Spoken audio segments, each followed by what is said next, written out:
Hello అండి. నాగరాజుకు నలుగురు కొడుకులు.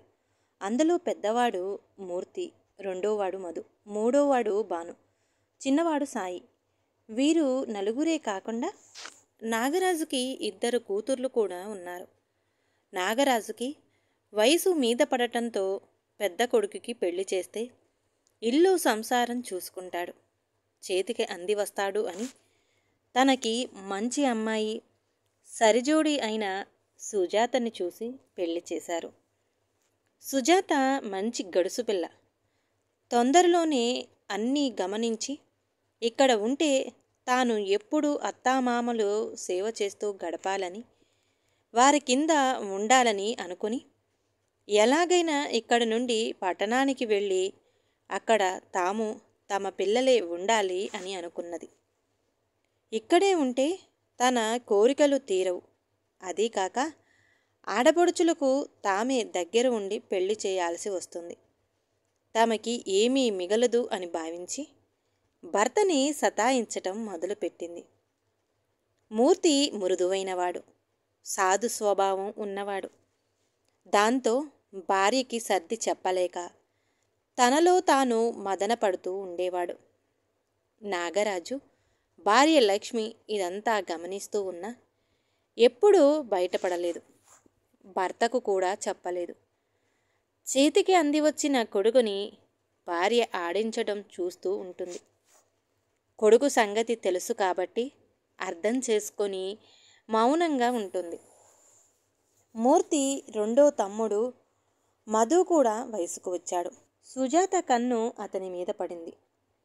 భర్త తాను చెప్పినట్టు వినడం లేదని, ఏదైనా ఒక గొడవ పెట్టుకుంటే తప్ప ఇంట్లోంచి బయటపడడం సాధ్యం కాదని అనుకుంది.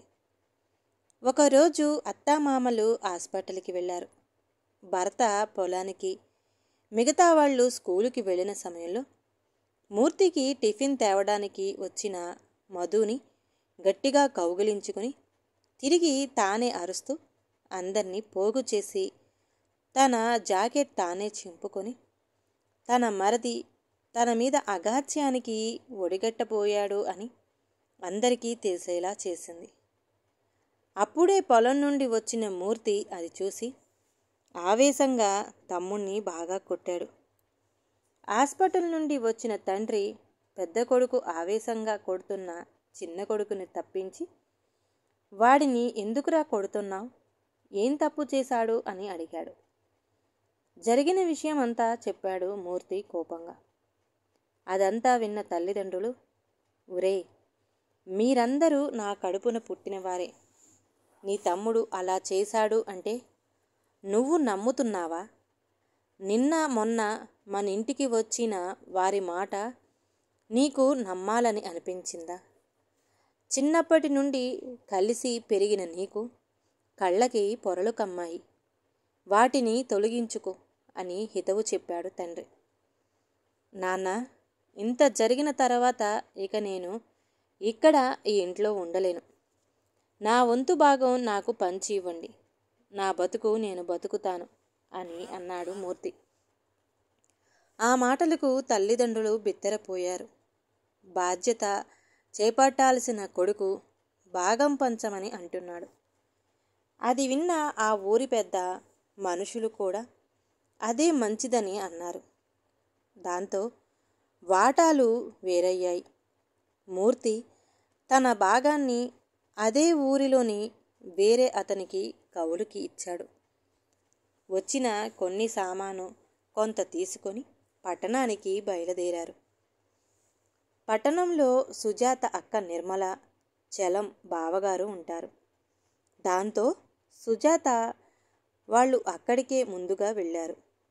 సుజాత అక్క బావ దగ్గర ఏడుస్తూ ఉన్న విషయమంతా చెప్పింది. తమకి ఏదైనా దారి చూపించమని బావగారిని కోరింది.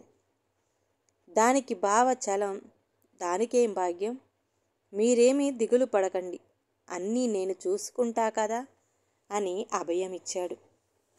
అన్నట్టుగానే మూర్తికి తెలిసిన వారి దగ్గర ఉద్యోగం పెట్టించి ఒక ఇల్లు కిరాయికి ఇప్పించాడు.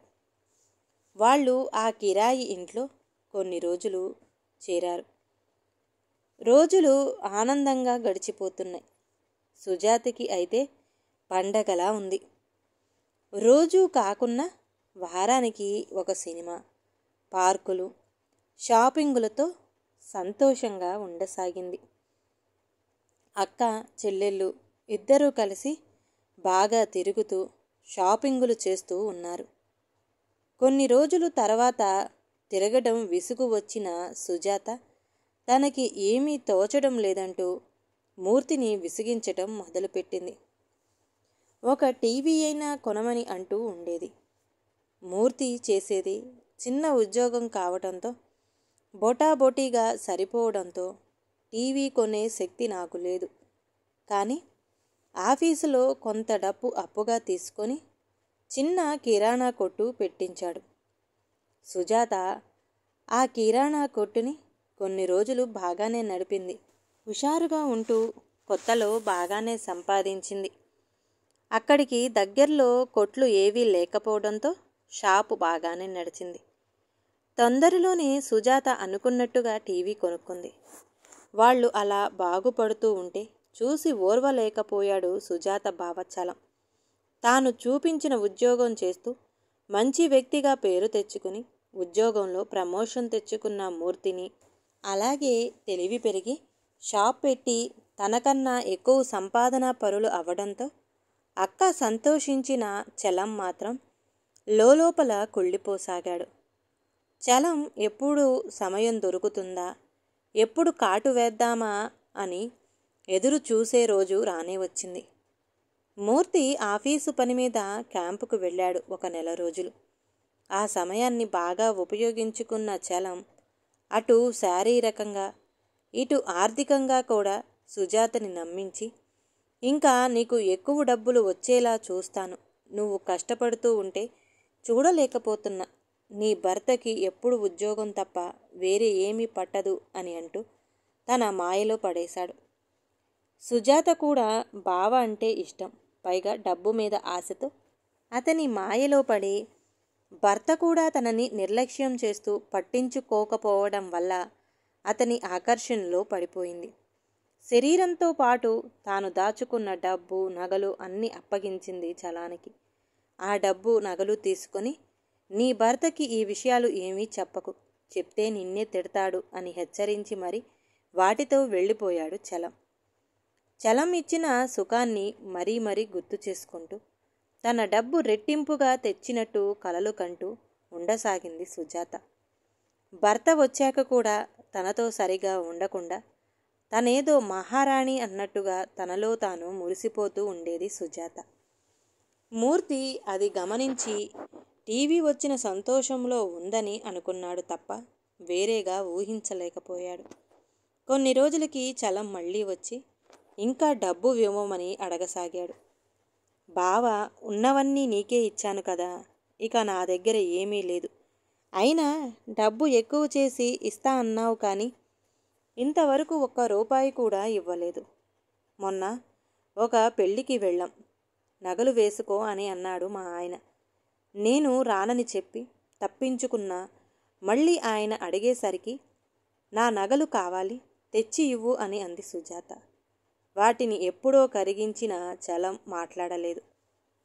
అవును, అవి డబుల్ కావాలి అంటే పూజలు చెయ్యాలి అట, అందుకే నిన్ను డబ్బు అడగటానికి వచ్చాను. నీకు ఎక్కువ కావాలి అంటే ఇవ్వాలి డబ్బు అని అన్నాడు సుజాతతో.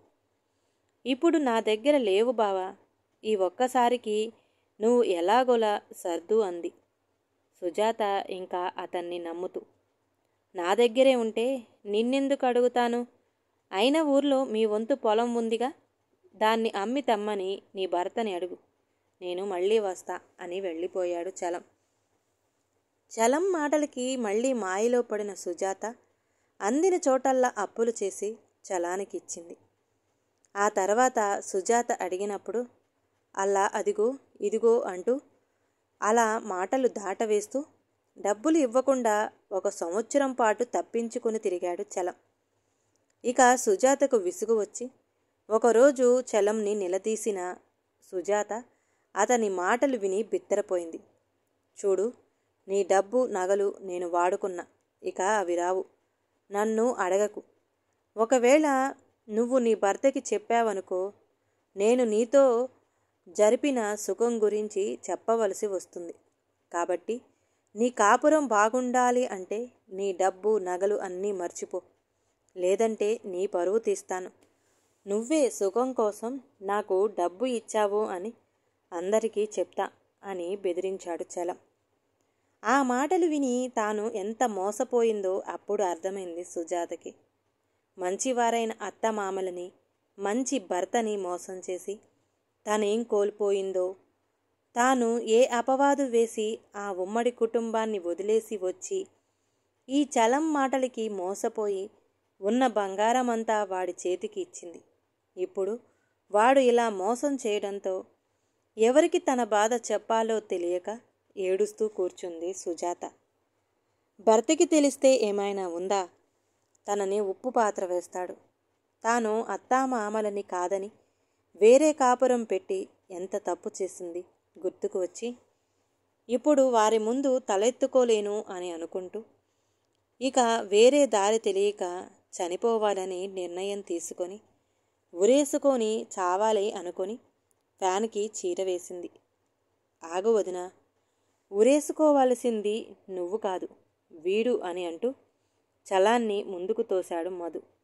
ఆ వెనకే మూర్తి కూడా ఉన్నాడు.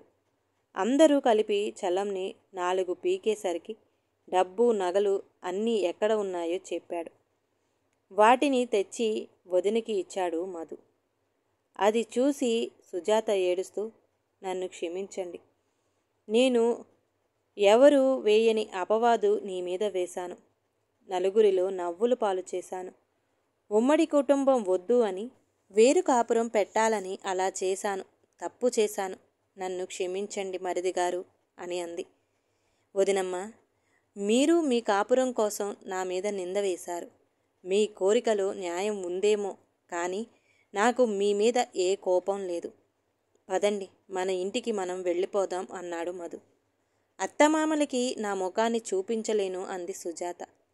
దానికి మధు వాళ్లే నన్ను ఇక్కడికి పంపించారు. నేను రావటం మీ సంభాషణ విని చలంని అనుసరించి వాడికి 4 తగిలించి అన్నయ్యని తీసుకొని వచ్చాను. వారు ఏమీ అనరు. మనమంటే మన కుటుంబం వదినా. ఇప్పటికైనా ఉమ్మడి కుటుంబం అంటే మనలో తప్పులు ఉన్నా చెడు ఉన్నా దాని నుండి మనల్ని కాపాడేది మనవాళ్లే వదినా. పద అని అనగానే మూర్తి కూడా అవును, ఇక్కడ చేసిన అప్పులన్నీ ఈ షాపు అమ్మేసి తీర్చేసి మళ్ళీ మన ఊరికే వెళదాం పద అని అనడంతో సుజాత కన్నీళ్లతో తల ఊపింది. ఉమ్మడి కుటుంబం అంటే బాధ్యతలు అని అనుకోకండి. ప్రేమ, ఆప్యాయత, అనురాగం కూడా అందులో ఉంటాయి. మనలోని తప్పులు చెడుని గమనించి మనకి మంచి చెప్తూ మనల్ని ప్రేమగా చూసుకునే వారిని వదులుకొని ఎండమాములు వెంట పడకండి. సుజాతలా అవ్వకండి. చలం లాంటి వాళ్ళు అడుగడుగునా ఉంటారు. జాగ్రత్తగా ఉండండి.